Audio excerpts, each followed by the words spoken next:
Ole Miss a 14-3 winner over Virginia Commonwealth today in baseball. This is the post-game pod on the Locked On Ole Miss podcast. Thanks. Stick around. You are Locked On Ole Miss, your daily podcast on the Ole Miss Rebels. Part of the Locked On Podcast Network, your team every day.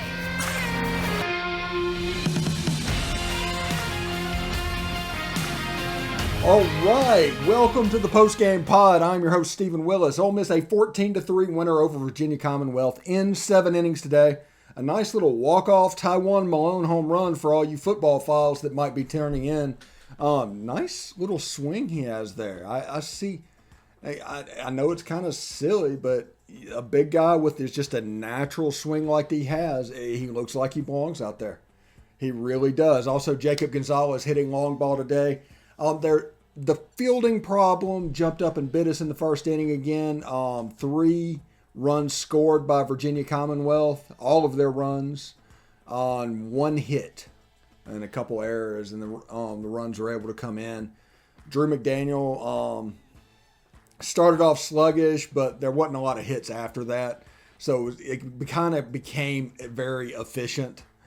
But there still seems to be a little bit of a problem with fielding, and we might be nitpicking a little bit of what's going on, but it is what it is, honestly, at this point. Now, I'm not at the point where I'm ready to worry about it. I'm not ready to jump off of a bridge about it, but the fielding problem needs to be rectified because the competition is going to get a little better. Now, series like this and games like this, every time you don't play or you don't get the win, I know some people will say if we would have lost the game today for whatever reason, oh, that's baseball, it just happened.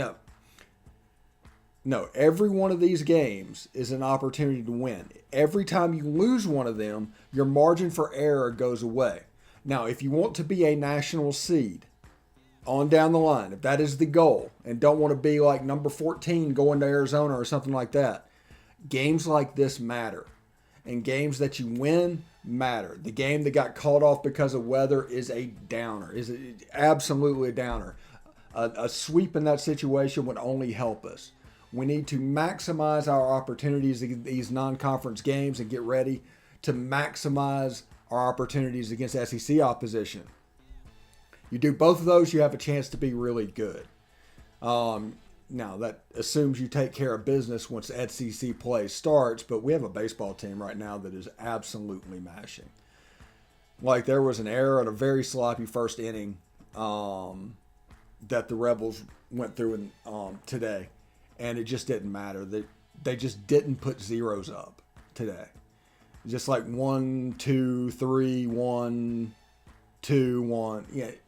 It's some ridiculous number where it just adds up every single time.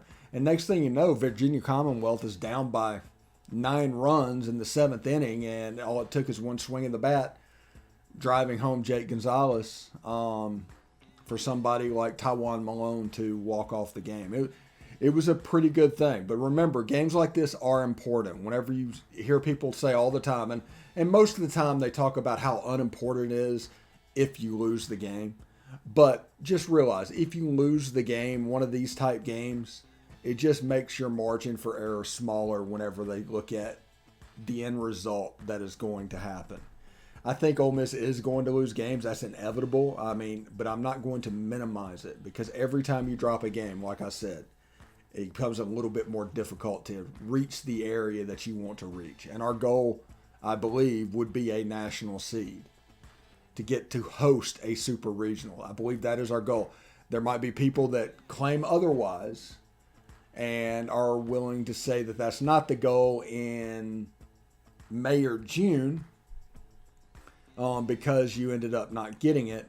But if you don't get it, you can almost always look back and see non-conference games that were slipped away. This baseball team is fairly decent. They can really hit. They are just offensively very, very good. Fielding-wise, like I said, if you want to nitpick, that's the area that you need to nitpick. But our pitching staff right now is just putting up a bunch of unearned runs that people are scoring early in the game because of errors and things like that. That's 2 straight games where something like that has happened. I think one earned run scored in the Virginia Commonwealth Series. So take that for whatever you will. Anyway, football season might be over for this season, but basketball is in full steam for both pro and college hoops. From our latest odds, totals, to player performance props, to where the next fired coach is going to land, BetOnline.net is the number one spot for all your betting needs. BetOnline remains the best spot for all your sports scores, podcasts, and news this season. And it's not just basketball. BetOnline.net is your source for hockey, boxing, and UFC odds. Head to the website today or use your mobile device to learn more about the trends and action. BetOnline, where the game starts. Also want to tell you about Built Bar. This is the time of year when I've pretty much given up on all my New Year's resolutions, but not this year. I'm sticking to my resolution to eat right thanks to Built Bar. It almost feels like it's not really a resolution because I actually enjoy eating them. Have you tried Puffs? If you haven't, you're missing out on one of Built Bar's best tasting treats. Puffs are the first ever protein-infused marshmallow. They're fluffy, they're marshmallowy. They're not just a protein bar, they're a treat, and they're covered in 100% real chocolate. So go to Built.com, scroll down to the macros chart, and you'll be blown away. High protein, low cal, high fiber, and low carb. Compare that to a candy bar, which is usually around 240 calories, 30 grams of sugar, and dozens of net carbs. At Built Bar, they're all about the taste. They make it taste delicious first, and then they figure out how to make it healthy. I don't know how they do it, but they do it every single time. So here's the offer. Go to Built.com, enter promo code LOCKED15 and get 15% off your order. Use promo code LOCKED15 for 15% off at Built.com. All right. So we talked about what's going on. We talked about just nitpicking. There's lapses in fielding, and it's not as strong as maybe it needs to be. And eventually that could come back and haunt Ole Miss. It just could. But you still have time to get everything rectified before the SEC slate starts. Now, I'm looking forward to seeing how this team can basically go through the SEC play, because we've seen right now through 2 weekends, this is a team that can absolutely mash. Just absolutely. Can just knock the cover off the ball.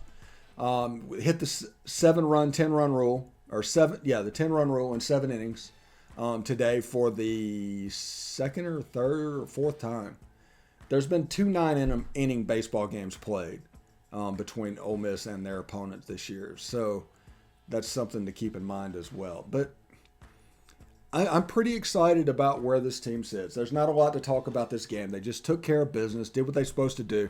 Like I said, we have a fielding problem that they're going to work on, and they still have time to get right with it. But they absolutely just hit and hit and hit. And the pitching staff, unearned runs are scoring, but not many earned runs. You can't really put it on them at this point. The balls are being hit at people. We're just not making the plays at this point. So far this season, I don't see any reason for people not to be just extremely happy about what they see. But Taiwan Malone, Tim Elko, Jacob Gonzalez, all hit home runs. The ball, they hit the ball very well. Before we get out of here, Ole Miss had 14 hits, and Virginia Commonwealth had 2. And one was in that first 3-run inning with the errors that happened. Ole Miss ended up with 3 errors. Like I said, we've got to clean that up. Absolutely have to clean that up. Let's see. Kevin Graham, 3 for 4. Justin Bench, 3 for 4. Calvin Harris is actually hitting the ball fairly well, too. Good grief. He's over 500 in Hayden Dunhurst's absence. Get well soon, all the way, though, to Hayden Dunhurst. But Ole Miss is in a good position moving forward. They're where they want to be, 6-0. They've got ULM coming in Tuesday night and Wednesday night for a little 2-gamer in the midweek, and then they go down to Central Florida for some nice weather down here. So it should be very, very nice. Don't expect a post-game pod for the midweek games. I don't think I'm going to do that, but for the weekend I will do that, and it should be pretty interesting there.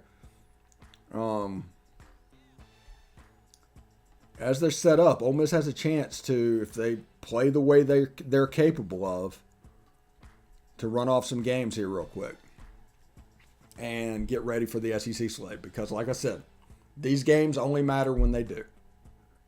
If you finish the number 11 national seed, it's because of these games.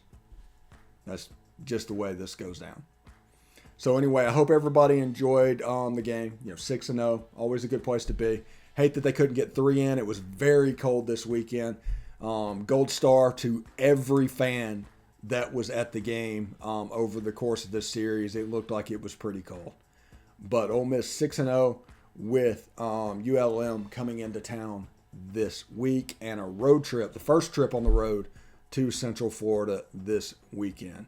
Anyway, I hope everybody had a good time, enjoyed the game as best they could, and until then, until next time I see you, howdy toddy.